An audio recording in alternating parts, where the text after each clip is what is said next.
The next presenter are Inga and Robertas. No, Rapolas.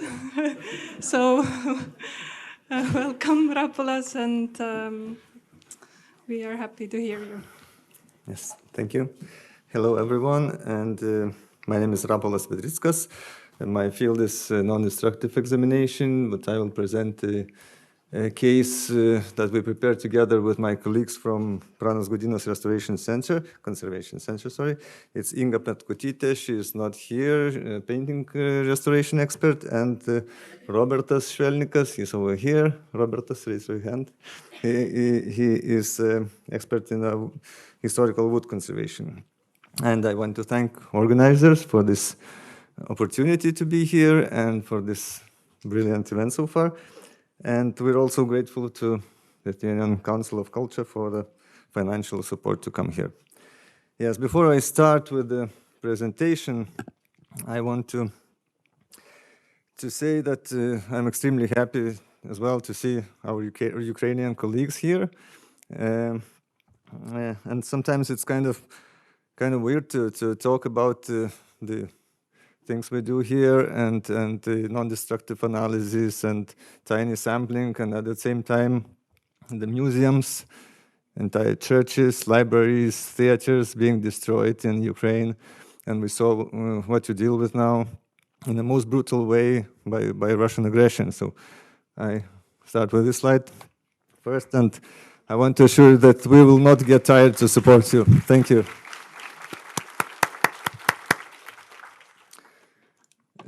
And now, moving back to the presentation. So this is again a Flemish painting, again a painting on a wooden panel, on an oak panel, and a bit different approach and different procedures we had to compare with the previous presentation. So this is the painting, how we got it in an appropriate frame, in a very poor condition.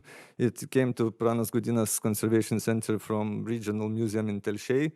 And it was 2019, I think. This is how it looked when unframed. And you can see the cracks and splits of the boards. And to address this challenge, we developed this kind of 360 planning from museum to museum back. And in this case, we started with sampling, because before restoration, it was very good time to take samples from the cracks, and and it was easier. And then we had to consolidate the panel, and then it would to get it more easy to handle, and then proceed with the research and conservation. In these 15 minutes, I will try to run through these all stages, and just to be logic flow, I will start with the non-destructive analysis. That was my part of work here. And so we've examined it in UV fluorescence, in infrared reflectography, X-radiography, and infrared false color analysis. And briefly to look through the results. So in the UV, we saw that the entire surface was covered with a layer of varnish, which was not authentic varnish, but later on added, and it hid all the restoration traces of previous restorations. However, we could see some alterations. I'm not sure if it's visible on the screen. It's like a bit different reflection in some details, but again covered with varnish, so there was not much help from the UV, but the infrared was more beneficial, and we did reflectography in two different wavelengths, so we could see those darker spots in these areas and totally repainted dark blue areas. So these were traces of previous restorations and maybe renovations, not exactly the restorations. In the false color, we saw that under these repaints, we could see other pigment. I think some of you are aware of the false color analysis method. In this analysis, the pigments change their color tones according to their chemical consistency. So, for example, this palette of blue pigments in the false color analysis changes their color tone in different ways. And here we saw that under this dark blue layer, which is the repaint, some red tone is coming out from the deeper layers. And preliminarily, we could assume that it is with a Prussian blue overpainted, most probably smalt pigment, but this had to be confirmed chemically. So where I am, I'm here, and the X-rays. And the X-rays, as you know, it's a bit of spoiler how we consolidated the board, but don't look at this yet. So in the X-rays, we see through all the layers and the construction of the board. So we saw that in general the condition of the paint layer is quite good. There are no major changes in composition, but there were small alterations in those overpainted areas, like here some folds of the draperies that are not visible anymore, and here we saw that the shape of the Jesus Christ's knee was slightly changed because overpainted. So this was the outcome of the non-destructive analysis, that in general the painting layer condition is quite good to compare with what we see sometimes, that there are no major changes in the composition, no major losses of the authentic layers, and some vanished, probably smalt areas painted over to renewed with the Prussian blue pigment. And moving on with the chemical analysis, we took samples from both sides, from the front and back panel sides, so identified the wood species, and again, this was oak. The original panels were boards made of oak, and some birch tree crossbars later on added, and canvas stripes glued to the joints of the boards, so to strengthen them. But this was layer add-ons, and some other materials that are not that important here. So from the painting layer, we took 10 samples addressing different colors. It was before the non-destructive analysis, so we just addressed different color tones, different locations to have a general view of the layer, and most of those samples were examined stratigraphically. So here you see the photos of the cross sections, and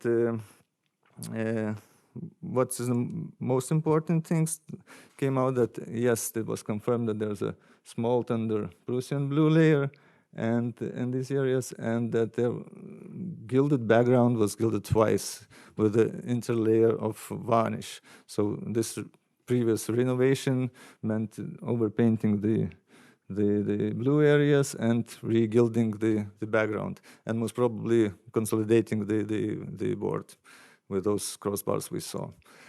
So, and this is the resume of the chemical analysis, the pigments palette identified, and those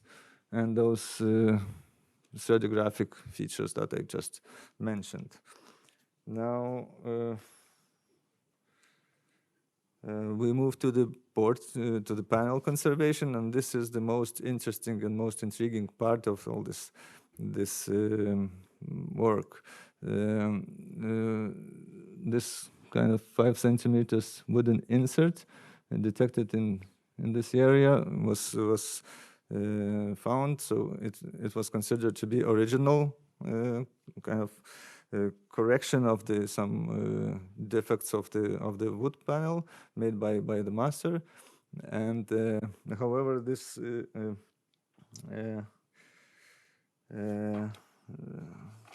this had most probably to eliminate some defects, and it deformed. It had a different direction of the wood, horizontal, and you see here on the X-rays, and deformed, and it led to some losses on the surface, some losses of the paint layer. Then you see the detail how deformed and cracked and split was the panel even under those canvas stripes. And also it was, at some point, it was nailed to the frame, most probably something like you just showed, maybe the underframe or the frame itself. Through the entire perimeter, we had those holes of nails. So this prevented wood from moving, and again, it led to even more deformations and damages. Most important and most interesting things we found in the very center, in this small detail. As you see here, this mark, if we turn it upside down like this, it looks like two hands and something which represents the castle, and it's an anthem, a coat of arms of Antwerp city, and this was used on St. Luke's Guild of Antwerp to mark their production. And moreover, on the top part here, we found this clover leaf sign, which is a distinctive sign of a master, Michiel Claessens, who was active in the period of 1590 and 1637, which is almost 50 years of work. And here in the petition of Antwerp producers, he is mentioned as a current elder of the guild, so he's very important in this guild. And his clover leaf mark next to him. So this helped us to attribute actually the painting, its origin of creation and the time of its creation, at least the panel. And just a few words about the master itself. Michiel Claessens was working with many famous artists, Peter Bruegel the Younger, Jan Bruegel the Younger, Anthony van Dyck, Peter Paul Rubens, and many, many more during this period of almost 50 years of his work. And so we could attribute the board and the painting as a master of St. Lucas Guild, produced in this period when you saw the Michiel Claessens was active. So it's a bit more than unknown master. Now the conservation of the panel was the most difficult part, and it was extremely over-dried, and we had to increase the humidity. So for 3 months it was kept in a special conditions and monitored environment, and humidity increased up to like from 6% to almost 9%. It's wood humidity, and it allowed to work with the deformations easier. And those butterfly shape inserts or fasteners were produced to strengthen all these cracks, and there were 25 of them glued to the board, and the canvas stripes were cleaned and glued back on the joints of the boards, and those birch tree crossbars removed for good at all. So when glued, this deformation of the panel made some 8% arc, as you see here. So the special clamps were produced, and by adjusting the pressure to certain areas, this arc has been minimized to almost 2 centimeters like this. Then the next step was to consolidate it and to preserve this position and this status of the panel. Here is again a flexible, movable construction. We decided not to use the standard solution, but to make it a bit more complicated. So here I will try to explain how it works. So this wooden part is the only thing that is glued to the board. This bolt inside is freely moving in this wooden, like say, thing, and on top of it, this I'm looking for English words for these strange things. Yeah, with the panel. Yes, and then with the help of spring and spacers, these crossbars mounted onto this holder. So by strengthening, by tightening or losing the bolt, you can this nut, you can regulate how much does it press the panel. So I think 34 of these holders were glued to the panel, and then this kind of construction mounted on top of them. I have some draft, very sample of wooden thing, how it works. So maybe later you can, who is interested, see how it works in reality. So at this stage, the artwork was delivered to the painting conservator department, and this is how it looked. The losses, as saw in the images of non-destructive analysis, were not very big, not crucial. So we decided to keep the sustainable conservation approach. In this case, in our case, this sustainability meant that we'll avoid any intervention into paint layer except what is necessary. So the losses were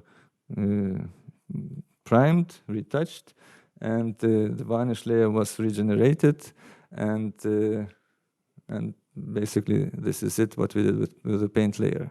So after all this, we can see these several pictures that we love very much, before, in progress, and after, of some details here, and this, and the general view. So with minimal effort to intervene into the paint layer, the result was quite obvious. Now I still have a few minutes, I think, so few words from art historical perspective. This artwork, The Descent from the Cross, is painted after a very popular composition of famous early Netherlandish painter Roger van der Weyden. And unfortunately, the original artwork by van der Weyden hadn't survived, but it was widely known from its numerous copies, even very early copies from 15th century, as you can see here. So it's counted over 200 of those copies known. The marks, those marks that are shown, the marks of the guild, of St. Lucas Guild in Antwerp, and of the master Michiel Claessens, those marks prove that this particular copy met the high quality standards of this guild, and this feature distinguished it from other copies of that time, and it's exceptionally professional artwork. So, and as well as mentioned, it allowed us to specify the timing of creation and determine the area where it was, the location where it was created.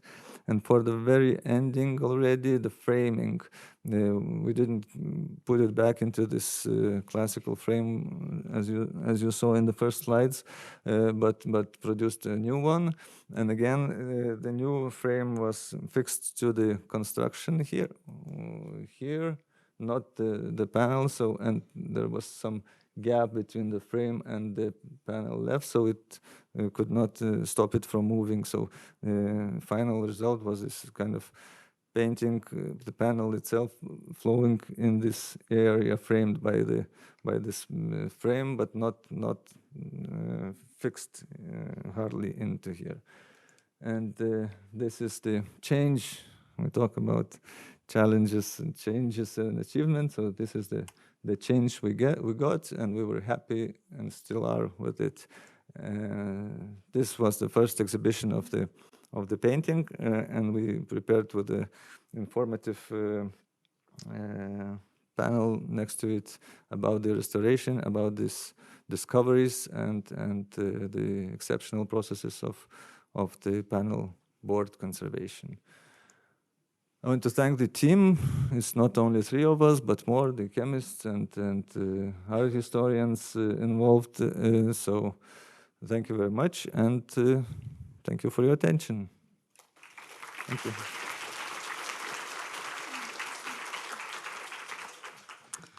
Thank Any you, questions? Rapolas. It was, I think, really interesting to see these two case studies of wooden panels in a row, and maybe similar question to you: where did you get the inspiration for this kind of solution? Yeah, I was expecting this question. This was not a new thing globally, but first time we did it in Lithuania. So there were several attempts to do like this with Botticelli's painting and maybe some others. So we, how to say, we studied the technique and tried to apply it in our case and adapt it to our needs. Any other questions? No. Seems that no. Thank you. Thank you.